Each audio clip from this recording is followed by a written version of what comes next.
그 다음에 서울고등법원이 2007년 사례입니다. 요거를 이제 우리가 공사업자가 그 건축주하고 이렇게 좀 공사를 하다 보면은 뭐라 그럴까요? 이게 공사 대금이 건축주에서 바로 넘어오지 않고 건축주가 뭐 프로젝트 파이낸싱 같은 걸 하게 되면은 그 PF 자금으로 이렇게 금융기관에서 바로 넘어오는 경우가 왕왕 있거든요. 그래서 이제 그런 사례입니다. 그런데 그 공사 대금을 이제 그 공사 대금이라고 해서 그 공사 한 사람이 건축주로부터 바로 받지는 않았지만 그 프로젝트 파이낸싱을 하는 그 금융기관으로부터 이렇게 통장을 통해서 예금 계좌를 통해서 받았어요.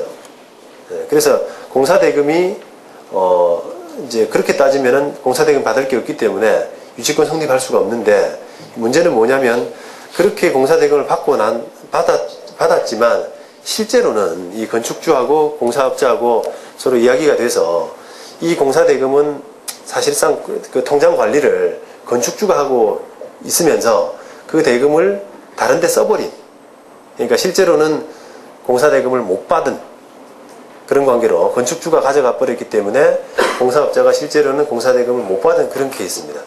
그래서 그런 케이스에서 실제로는 내가 돈을 못 받았다라고 하면서 유치권을 주장을 했는데, 사실 뭐 이게 순수한 공사 대금이 맞다면, 공사 대금이라면 당연히 그 점유하고 있는 목적물과 관련성이 당연히 인정이 되죠. 그런데 이게 공사 대금이냐, 못 받은 공사 대금이냐 하는 부분이 논란이 된 케이스입니다.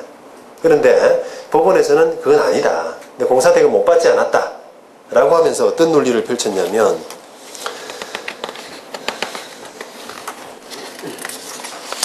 그 30페이지 상단 부분에 이 피고 명의, 유치권자 주장하는 공사업자입니다. 피고 명의 예금 계좌로 공사대금이 모두 입금됨으로써 공사대금은 일응 지급된 것으로 보아야 하고, 피고가 무슨 기공에게, 이게 이제 건축주입니다.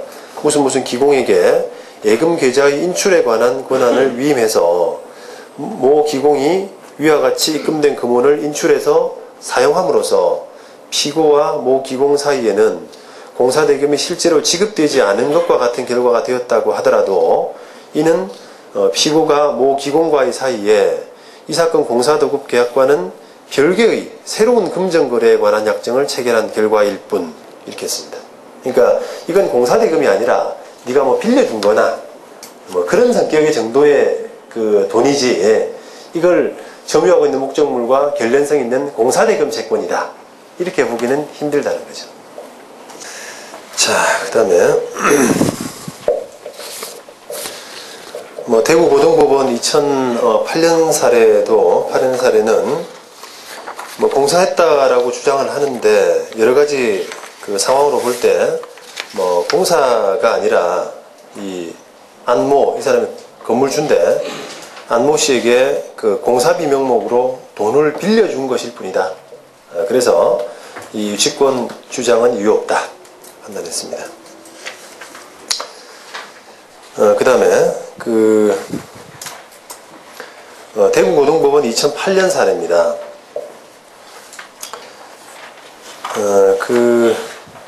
이 사례는 이제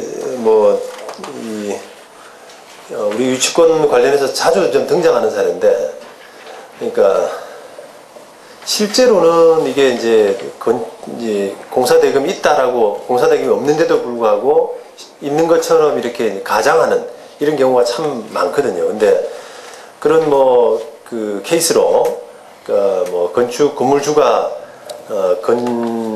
다른 사람을 동원해가지고 이렇게 그 공사하는 사람을 동원해서 만들든지, 안 그러면은 그 공사업자가 있는데 그 사람한테 이미 돈을 다 준 상황인데도 불구하고 너 못 받았다라고 한다든지 하는 그런 방법도 할 수 있겠습니다만, 그 건물주하고 그러니까 형식상의 건물주가 실제로 공사를 한 경우, 그러니까 건물주가 공사를 실제로 다 했는데도 불구하고 이 명의가 다른 경우, 그러니까 실제로는 뭐 A라는 사람이 공사를 다 하고 했는데, 이게 이제 이 사건에서도 그렇습니다만, 은행에 대출을 빼기 위해서 이 건물을 지으려면 대출을 빼야 되는데, 그러려 그러면 자기가 상황이 건물주로 올라가서는 상황이 안 되기 때문에 다른 회사를 하나 만드는 거예요.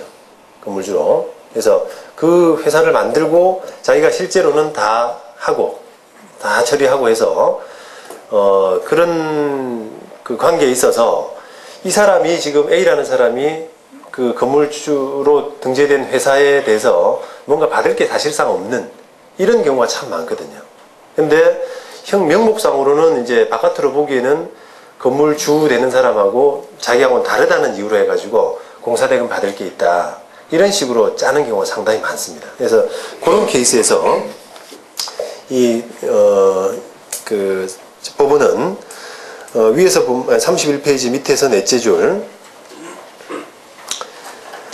이 피고라고 그 유치권자라고 공사했다라고 하는 그 유치 피고가 실제로는 건축주로 이런 공사를 했다라고 보는 것이 맞다 이렇게 판단했어요.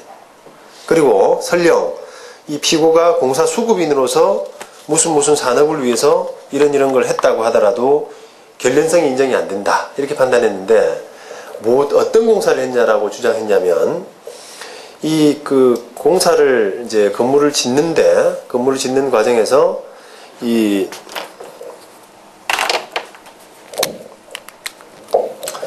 예를 들어서 이제 이게 도로가 있고요. 이게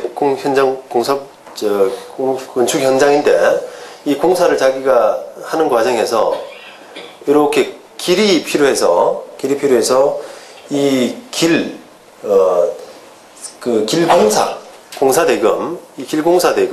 공사대금이 있고, 회사에 대해서 받을 게, 모 산업이란 데다가 받을 게 있고, 그 다음에 이 모 산업이 내야 될, 이게 시유지인가 봅니다. 길이. 시유지 사용료, 이런 것들도 자기가 피고가 대납했고, 하는 그런 채권이 있는데, 그 채권을 이유로 해서 이 건물에 대한 유치권을 주장한다. 이렇게 주장을 했어요. 그래서 법원은 일단은 아까 말씀드린 것처럼 너는 사실상 건물주다. 사실상 건축주다. 공사한 사람이 아니라. 근데 네가 사실상 공사 수급인이다. 라고 하더라도 이런 채권들, 아까 그 시유지 사용료를 모 산업을 위해서 시유지 사용료를 납부하고 사도 개설 공사를 시행했다고 하더라도 이로 인해서 피고가 모 산업에 대해서 가지게 되는 사용료와 도로 개설비 상당의 구상금 청구 채권 내지 비용 상환 청구권은 이 사건 유치권의 목적물인 구조물 자체로부터 여기다 공사를 했는데, 이 부동산의 상태까지는 이르지 않고 아마 이제 그 아까 표현했던 정착물, 구조물 이런 상태까지 이르는 모양이에요. 그래서 그것과 이런 채권들 사이에는 결련성이 없다. 이렇게 판단을 한 겁니다. 그 다음에 부산고등법원 2008년 사례. 요거는 건물을 건축한 공사업자에게 공사대금을 빌려줬다. 또는 임금 받을 채권이 있다. 이런 걸로는 그 건물에 대한 유치권이 없다. 이렇게 판단한 겁니다. 그 다음에 서울고등법원 2008년 사례입니다. 요거는 이제 그 실무에서도 자주 이제 일어나는 일인데,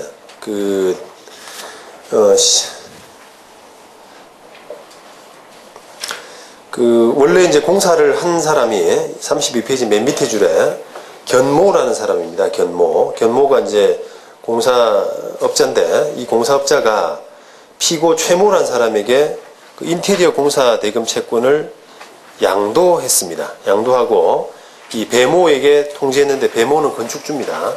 배모에게 통지를 했죠. 그래서 요걸 가지고 이제 그 피고 최모는 그 공사업자가 배모, 그러니까 건축주에게 가지는 공사대금 채권을 양수받아서 점유하고 있는 이런 케이스예요. 그래서 이런 케이스에서 이 인테리어 공사대금은 뭐 건물에 관한 채권이기 때문에 결련성이 인정된다. 그래서 피고 최모는 유치권을 가진다. 이렇게 판단을 했는데, 이걸 왜 소개시켜 드리냐면은, 원래 이제 이제 그냥 형식적으로 보자면, 최모가 가지는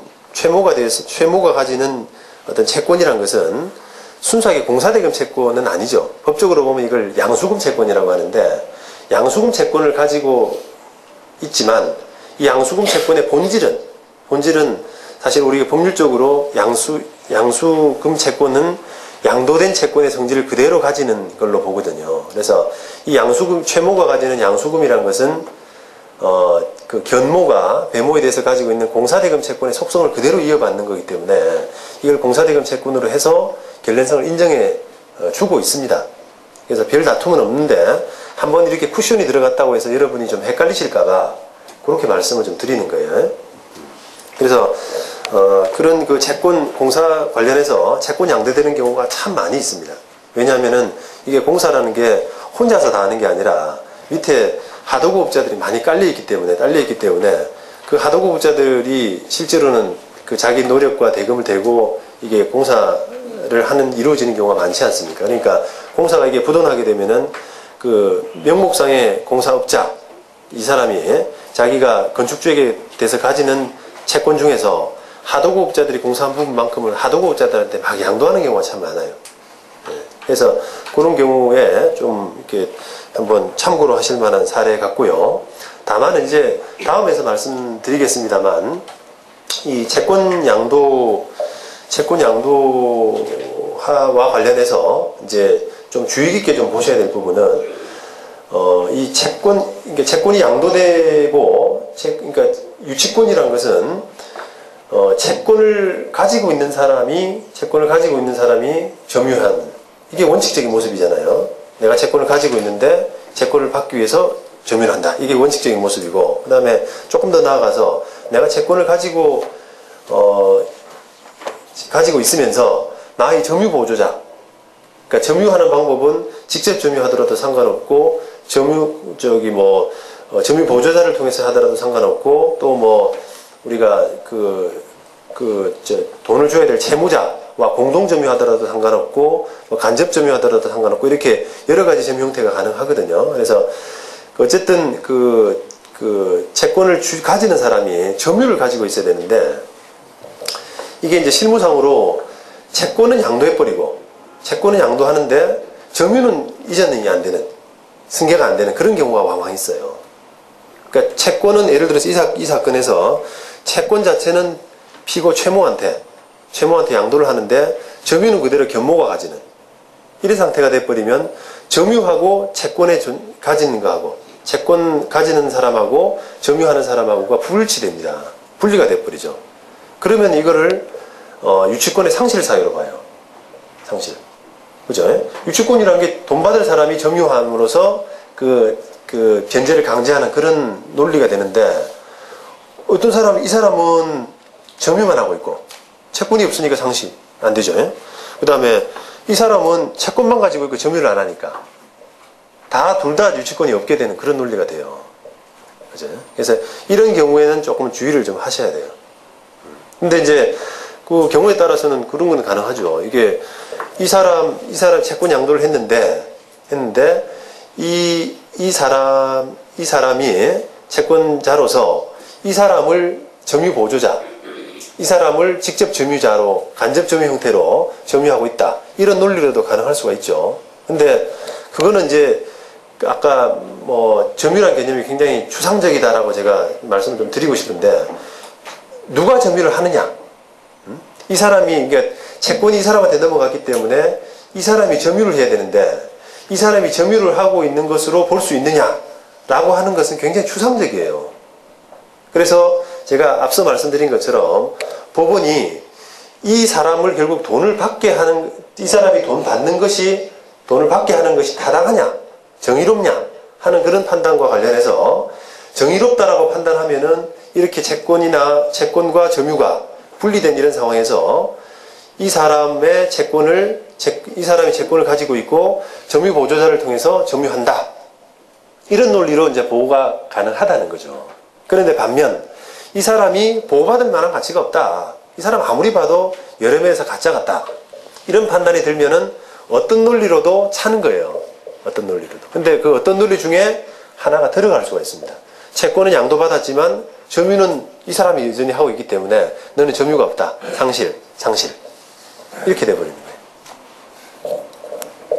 그죠? 그래서 이제 우리가 유치권을 다루면서 유치권 자로서 쪽에 접근하든 또는 그 반대편에서 있든 간에 이런 채권과 점유의 어떤 분리 이런 부분에 대해서는 일단은 좀 잘 알고 계셔야 돼요. 그래서 그게 이제 그 어떤 법원이 유치권을 인정하지 않을 수 있는 꼬투리가 되는 빌미가 되는 그런 경우로 삼아질 수 있습니다.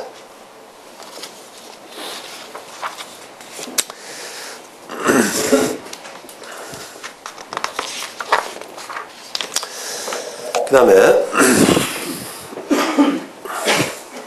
그 대법원 2004년 사례는 조금 뭐 이게 어디 넣을지 좀 애매한 사례였는데 일단은 뭐 여기 넣었습니다. 그러니까 결련성, 우리가 그 어떤 받을 채권과 그 점유하고 있는 물건 간의 결련성, 이걸 지금 논하고 있는 자리 아닙니까? 근데 이 사례는 지금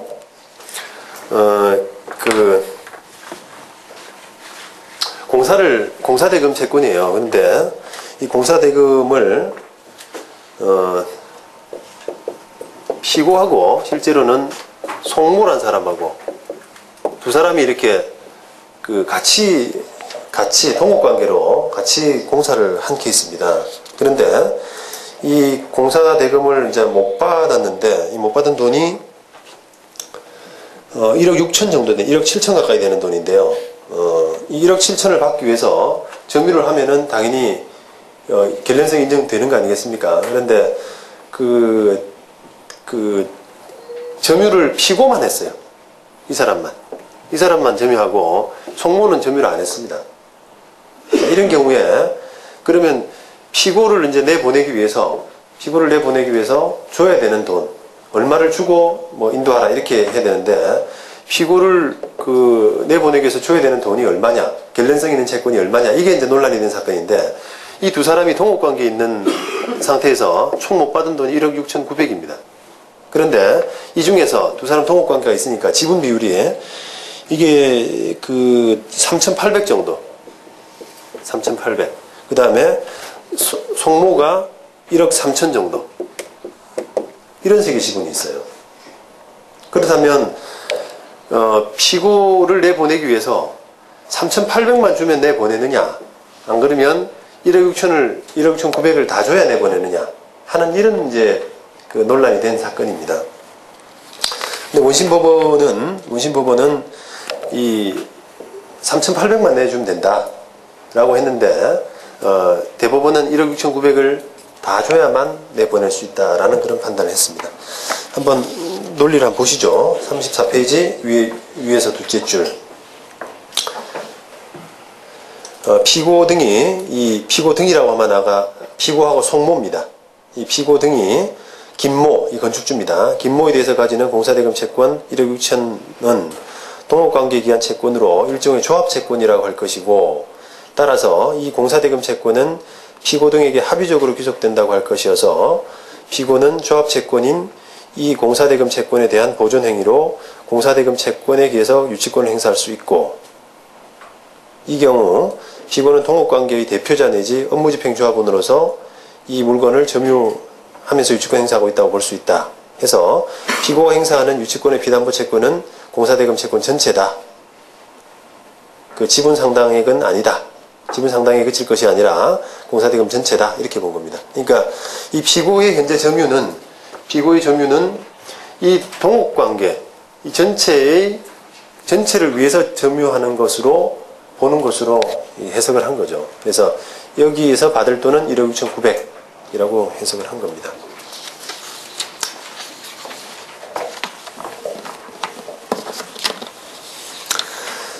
자, 그 다음에 드디어 이제 부동산 임대차 채권이네요.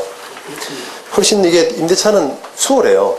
공사대금 채권보다. 사례도 좀 적고 비교적 간단합니다. 앞서 말씀드린 것처럼 이 임대차 관련해서는 그렇게 뭐 일반적으로 임차인이 뭐 가지는 채권 자체가 많지 않습니다. 일단은 임차인이 가지는 채권으로 쉽게 생각하는 게 임대차 보증금 채권인데, 임대차 보증금 채권은 임대차 목적물과 결련성 있는 채권으로 보지 않는다는 것이 판례이기 때문에 그거는 뭐 신경 쓰실 필요 없고, 그 다음에 가장 자주 이제 등장하는 문제가 결국은 필요비 유익비 요 문제인데 거의 뭐 요거 정도만 신경 쓰시면 돼요. 근데 필요비 유익비가 앞서 말씀드린 것처럼 이게 인정되더라도 좀 적은 부분 인정되고, 또 하나 실무상으로 이게 임대인과의 계약 관계에서 원상복구한다, 계약기간 끝나고 원상복구한다, 이런 조항들이 거의 이게 표준계약서에 들어가 있습니다. 그러다 보니까 이 원상복구한다는 부분에 대한 해석은 우리 실무상으로 뭐 필요비익비에 대한 포기조항으로, 포기약속으로 그렇게 보기 때문에 아예 논의 자체가 안 되는 거죠. 포기한 사람이 무슨 청구를 할 수 있고, 채권 자체가 없는 것으로 이렇게 판단을 하는 겁니다. 그래서 많이 사실은 문제가 안 돼요.